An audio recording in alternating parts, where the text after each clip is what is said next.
আসসালামু আলাইকুম। তো সবাই কেমন আছেন? তো যে কথাটা বলতে আসলে বলতে হয় আমার, যে ইরানের বিরুদ্ধে যারা কথা বলে, যারা ইরানকে বলে শিয়া, যারা বলে ইরান মুসলমানের কাতারে পড়ে না, ইরান এই মানে অনেক কিছু, কেন তাদেরকে এসব কথা বলবেন? তারা যে মুসলমান না, তো তারা কোরআন শরীফ নিয়ে হাতে নিয়ে কেন কোরআন শরীফটাকে চুমা দেয়? যদি মুসলমান না হতো, তারা কোরআন শরীফকে কেন ভালোবাসে? তারা হতে পারে শিয়া, ওকে মানলাম আমি। আর তারা যতটুকু করছে মুসলমানদের জন্য সারা বিশ্বকে দেখিয়ে দিয়েছে। বর্তমানে ইরান, আমাদের তো অনেক মুসলমান কান্ট্রি আছে বর্তমানে, অনেক বড় বড়। যদি বলেন তুর্কি, মিশর, ইন্দোনেশিয়া, দুবাই, কাতার, কুয়েত, ওমান, সৌদি,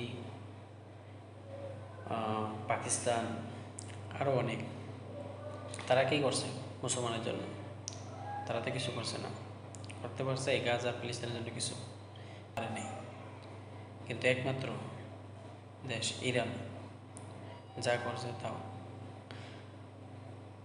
বলার মতন ভাষা নাই। তো মুসলমান হিসাবে তারা যত কিছু হোক না কেন, আমরা তাদেরকে সাপোর্ট করব ইনশাল্লাহ, তাদের পক্ষ থাকবো, ওইটাই বড় কথা। আর আপনি যাদের কথা বলেন, দুবাই বলেন, সৌদি বলেন, এগুলো হচ্ছে ইহুদিদের দালাল। তুর্কি বলেন, যত কিছু বলেন, ওই সবগুলো হচ্ছে ইহুদিদের দালাল।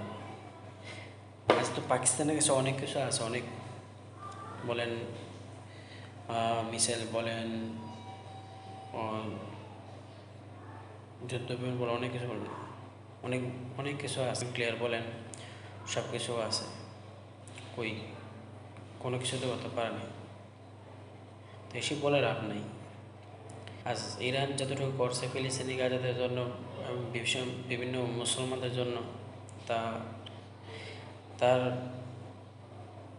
এক ভাগের, যদি বলেন এক ভাগের ধারে ধরে যেতে পারবেন মুসলমান কান্ট্রিরা। তো আলহামদুলিল্লাহ, আমরা ইরানকে সবাই সাপোর্ট করব। ভবিষ্যতে ইরানকে আমরা ভালোবাসবো, এটাই হচ্ছে বড় কথা।